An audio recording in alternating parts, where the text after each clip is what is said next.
kanwe mabi yangu tikutambire kunhau dzamanhoko dzozoro 20 mwedzi uno wakukadzi tinomao yanga anyasi mabi yangu nokuti wamapereke wapfa bai wafukarawo wegani apo ndio wangu wari mambo nyamukoho wari mambo nyamukoho medu muno mamutoko toramba tichiti mweya wawo uzorore murugare wamapereke waizikana zvikuru noku waita mabhizimusi awo anga akabudirira zvikuru pazvimwe zvawakaita ndo wakawaka pabodzi paunogotengesa nzvimbo yeWestgate kunonzi kumared roof toramba tichiwatenda nomabhizimusi awo akaita kuti waite mukurumbira wakasimudzira zita rubuja pamusorosoro rawo rokuzvarwa naro ndiSamson Katsande toramba tichiti mweya wawo uzorore murugare wamaperekewa. Kuno mumwe akaitwa gamba ronyika anonzi Moses Griffiths Mpofu awikiwa nyasi kumzinda womagamba oHeroes Eka. Iye uyu kupfa kwache kuribe kuzikana zvikuru nokuti kwakaita kusanganidzana nokomufanayu Soldier Love uyo awikiwawo nyasi kunzvimbo yemarinda oWarren Hills toramba tichindoti mweya yawo izorore murugare. Kurufu rwaSoldier Love kwaita wanhu wanga wakaita kuti tacha kunge manyara ari kwese kwese izvi zvaita kuti kunyangwe newangu wachida kuedza kuita kuti wanhu wayo 30 bedzi sozvinoreketa mutemo wakundikane kwazondoridziwa pfuti kukakubiwa wazhinji izvo zvaita kuti wanhu wahwadziwe kuti kohokonai wakuru batori kuita zvokukuba wanhu iwo wachifanira kunge wari kupembera upenyu hwomufana Gbarashiwayu. Ipapa wazhinji wagototi kohokonai bato reZANU-PF kuita kutora rufu rwomunhu kuita sohwawo kunge ndio wari kuziva waigara naye mazuva ese asi waripo wariwo wanga wari kuti ndiye chinhu paaiita zvaaita toramba tichindoti mweya wache uzorore murugare mufanayu. Paino Mnangagwa iwono bato rawo remakurukota waakuzoita zvokubayiwa kamushonga kodzihwa mupengo pana vanhu vese vachiona bai watoda kugoita izvi kuti wapo vanhu manyawi okunoenda kobayiwawo kamushonga kodzihwa mupengo kakabva kuChina palibe zvizhinji zvawagoreketa kuti zvichagoitika rini kana kuti zvichagotekaira sei.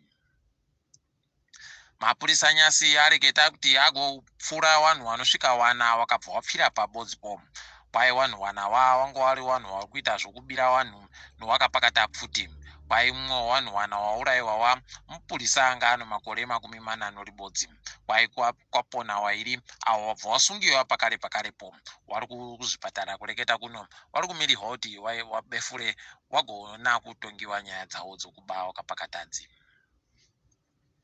Paino hurumende takuringitsa kuti tigopwanya vanhu vese wakawakira munzvimbo dzomatoro bai kureketa kuno wari kuda kutoti vanhu vese kumaguta nomakanzuru kuzikane kuti wakanga wapa nzvimbo dzoombanani kana wari makanzuru kana wari vanhuwo wodzorewa mari dzawo dzawakaseenzesa ipapa kuwaka nokugodidi. Izvi tatomirira kuona kuti vachagotandira pai nokuti kunyangwe kubvira kuLong Chain Plaza yagowakiwa pamusoro pomatoro, National Sports Stadium yawakiwawo pamusoro pomatoro, machechi makuru akaita Celebration Center awakiwawo pamusoro pomatoro. Tinoemba kuti vachagoreka kunanga bedzi tsvimbo yavo iyi kuvanhu vanogara kujecha kwedu kunogara vanhu vakawanda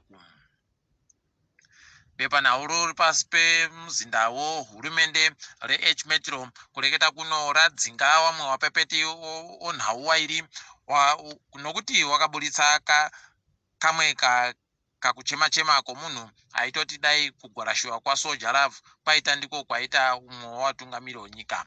Izvi zvaita kuti rungano naTinashe wadzingiwe basa kureketa kuno pai mhosva dzawo dzichagotongiwa mumazuva 12 kana apfuura. Painyasi wana waimbi vachange vari kupuwawo mubayiro pamakundano achaitika oZimbabwe Music Awards. Makundano yawoya ari kuitika manji pai ari kutanga nguva dzosere dzino toimba kuti atotangisa tiringe hedu dzopasi rese. Pai kuMarawi kuchagoitiwa sarudzo dzokutsiwa vanhu wasipo nowakagwarashiwa nowamwe waribe kukwanisa kupinda musarudzo nosarudzo dzokumatunhu muzuva chimakumi-3 mwedzi waKurume uri kuteera yu. Kwai mapurisa okuzambia aenda kumusha kwatezvara waHakainde Hichilema kuenda kochera ikweyo wachiti wari kutsvaka zvombo zvohondo. Kwai izvi wakazvinyepiwa nevanhu vanoziva zviri kuitika kumzinda kwacheku. Idi takambozvionawo kweduno wachichera wachiti wari kutsvaka zvombo zvohondo pakanyangara mabi yangu. Kwai nyika yeGhana yagotaikiwa nemari inosvika mamiliyoni ekuAmerica 10 nokubiwa nevanhu vari kuita zvouori zvakanyanya. Izvezvi kwai watokwanisa kugowana dzimotika dzanga dzatengiwa nemari iyo. Tinoimba kuti wachagoita kuti zviburike zvipere izvozvi. Kwai Naomi Osaka ndiye agokunda kuvakadzi wese kumakundano tenesi ari kuitiwa kuAustralia. Tinomushuvira kuramba achikunda mwana womutemayu. Kwai nyika yeRussia yagoti iwe ichagopa tumushonga todziwa mupengo tunosvika mamiliyoni 300 kunyika dzokuAfrica. Wati iwo wachagoda pokare kubatsira nyikadzi kuti dzitenge kamushongaka zvakanaka zvinotengeka zviri nani zvokugobhadhara mbichana. Idi tiri ipapo togumira pano ndini wenyu Mhanduwe Wonhau.